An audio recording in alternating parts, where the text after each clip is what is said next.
Hello বন্ধুরা, আশা করি সকলে ভালো আছেন। বেগুনের মধ্যে 1 টেবিল চামচ মতো বেসন আর 1 টেবিল চামচ মতো লেবুর রস দিয়ে অসাধারণ টেস্টি একটা রেসিপি বানানো যায়। আপনারা দেখলে অবাক হয়ে যাবেন। এত টেস্টি রেসিপি আগে হয়তো আপনারা কোনোদিনই খাননি। বেগুনের এই নতুন ধরনের রেসিপিটা আজকে আমি আপনাদের সঙ্গে শেয়ার করব। আমি এখানে 3খানা মাঝারি সাইজের বেগুন নিয়ে নিয়েছি। বেগুনগুলোকে ভালো করে ধুয়ে পরিষ্কার করে নিয়েছি। এবার বেগুনের বোটার অংশ আর মাথার অংশটা আমি কেটে বাদ দিয়ে দিচ্ছি, আর বেগুনগুলোকে আমি কেটে নিচ্ছি। আমার বেগুনটা যেরকম সাইজের, আমি সেই জন্যে একটা বেগুন থেকে 4 টুকরো করে নিয়েছি। আপনারা আপনাদের বেগুনের সাইজ অনুযায়ী টুকরোগুলো করবেন। দেখুন, আমি লম্বা লম্বা করে 4 টুকরো করে নিয়েছি। সমস্ত বেগুনগুলোই কিন্তু আমার কাটা হয়ে গেছে। আমি আবারও বেগুনের মধ্যে জল দিয়ে দিচ্ছি, দিয়ে আবারও বেগুনগুলোকে ভালো করে ধুয়ে নেব।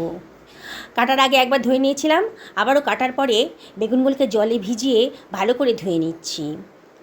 এবার আমি জলটা ফেলে বেগুনগুলোকে শুকনো করে নিচ্ছি। তার মধ্যে দিয়ে দিলাম 1/2 টেবিল চামচ মতো লবণ, আর দিয়ে দিচ্ছি 1/2 টেবিল চামচ হলুদের গুঁড়ো, 1/4 টেবিল চামচ কাশ্মীরি লঙ্কার গুঁড়ো দিলাম, আর এখানে 1 টেবিল চামচ মতন আমি দিয়ে দিচ্ছি বেসন।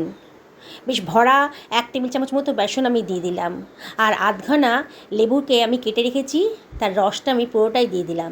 এই 1 টেবিল চামচ মতনই হবে এই লেবুর রসটা। এবার আমি সব কিছু খুব ভালো করে মিশিয়ে নিচ্ছি। সমস্ত মশলাগুলো বেগুনের গায়ে ভালো করে মাখিয়ে নিতে হবে। প্রতিটা বেগুনের পিসকে ধরে ধরে আমি দেখুন কীভাবে মশলাটাকে ভালো করে মাখিয়ে নিচ্ছি। যত ভালো করে মাখাবেন রান্নার টেস্টটা কিন্তু তত ভালোই আসবে। তাই একটু ধৈর্য ধরে প্রতিটা বেগুনের পিসকে খুব ভালো করে মশলার সাথে কোট করে দিতে হবে। বন্ধুরা, আপনারা তো বেগুনের নানান রেসিপি খেয়েছেন, একদিন আমার মতন করে এইভাবে বানিয়ে খান। সত্যি বলছি বন্ধুরা, মাছ মাংস খাওয়া ভুলে যাবেন। নিরামিষ বেগুনের রেসিপিটা এতটাই টেস্টি হয়। আমি সমস্ত বেগুনের টুকরোগুলোর গায়ে মশলাগুলোকে খুব ভালো করে মাখিয়ে সরিয়ে রাখলাম 10 মিনিটের জন্যে। আর মিক্সার গ্রাইন্ডারের ভেতর 1 টেবিল চামচ মতো হলুদ রঙের সর্ষে দিয়ে দিলাম, আর 1 টেবিল চামচ দিয়ে দিলাম পোস্ত দানা। আপনাদের কাছে পোস্তদানা না থাকলে পারে আপনারা সাদা তিলও দিতে পারেন, তবে পোস্তটা দিলে পরে দারুণ সুন্দর একটা টেস্ট আসে। 1/2 টেবিল চামচ লবণও দিয়ে দিলাম। এবারে এর ভিতরে দিয়ে দিচ্ছি 2খানা কাঁচা লঙ্কা। এবার শুকনো অবস্থাতে মানে জল ছাড়াই এটাকে আমি একটু গ্রাইন্ড করে নিচ্ছি। অল্প মশলা তো গ্রাইন্ডারে গ্রাইন্ড করতে একটু অসুবিধাই হয়। যাই হোক, আমি এবার এর ভিতরে দিয়ে দিচ্ছি ছোটো সাইজের একটা টমেটো টুকরো করে কেটে রেখেছিলাম, দিয়ে দিলাম 1/2 টেবিল চামচ আদা বাটা, দিয়ে দিলাম 1/2 টেবিল চামচ হলুদের গুঁড়ো, 1/2 টেবিল চামচ ধনের গুঁড়ো দিয়ে দিয়েছি, 1/2 টেবিল চামচ জিরের গুঁড়োও দিয়ে দিলাম, আর দিয়ে দিচ্ছি 1 টেবিল চামচের থেকে কম লঙ্কার গুঁড়ো, আর দিয়ে দিলাম 2 টেবিল চামচ জল। লঙ্কাটা নিজেদের পছন্দ মতো দেবেন, কে কীরকম ঝাল পছন্দ করেন সেই অনুযায়ী লঙ্কাটা দেবেন। সুন্দর করে গ্রাইন্ড হয়ে গেছে, দেখুন একটা স্মুথ পেস্টও তৈরি হয়ে গেছে। সরিয়ে রাখলাম। কড়াইতে সাদা তেলে করবো রান্নাটা। 3 টেবিল চামচ মতো সাদা তেল গরম করে নিয়েছি। তারপরে বেগুনের টুকরোগুলো আমি দিয়ে দিচ্ছি। একসাথে সবগুলো ভাজতে পারবো না, ব্যাচে ব্যাচে ভাজতে হবে। আমি কয়েকটা বেগুনের টুকরো দিয়ে দিলাম। এবার গ্যাসের ফ্লেমটা মিডিয়াম টু হাইতে রেখেছি, আর এগুলো বেগুনের টুকরোগুলো উল্টে পাল্টে আমি ভেজে নিচ্ছি। দেখুন বন্ধুরা, দারুণ স্বাদের একটা রেসিপি কিন্তু আজকে তৈরি হতে চলেছে, আর এর স্বাদ কিন্তু এতটাই সুন্দর না, একবার যদি বানিয়ে খান আপনারা, আমি গ্যারেন্টি দিয়ে বলছি বারে বারে কিন্তু এরম করে বানিয়ে খেতে ইচ্ছা করবে আপনাদের। আমি বেগুনগুলোকে উল্টে পাল্টে লাল লাল করে ভেজে নিচ্ছি। দেখুন বন্ধুরা, অনবরত কিন্তু উল্টে পাল্টে দিতে হবে, নাহলে কিন্তু পোড়া ধরে যাবে, তখন আর খেতে ভালো লাগবে না। সুন্দর একটা কালার চলে এসেছে, বেগুনগুলো ভাজা হয়ে গেছে আমার। আমি এগুলোকে তেল থেকে তুলে নিচ্ছি। বাকি ব্যাচের বেগুনগুলো আমি একইভাবে এগুলোকে ভেজে নেব। বন্ধুরা, রেসিপিটা যদি ভালো লাগে তাহলে লাইক করবেন, কমেন্ট করবেন, আর অবশ্যই শেয়ার করবেন। এটাই আমি আপনাদের কাছে রিকোয়েস্ট করব। আপনাদের লাইক আর সুন্দর সুন্দর কমেন্ট পেলে আমার ভিডিও করার উৎসাহ কিন্তু অনেক গুণ বেড়ে যায়। নতুন বন্ধুদেরকে রিকোয়েস্ট করব আমার চ্যানেলটা সাবস্ক্রাইব করার জন্যে। পাশে থাকা বেল আইকনটা অবশ্যই ক্লিক করে দেবেন, তাহলে আমার রান্নার নোটিফিকেশানটা আপনারা চটজলদি পেয়ে যাবেন।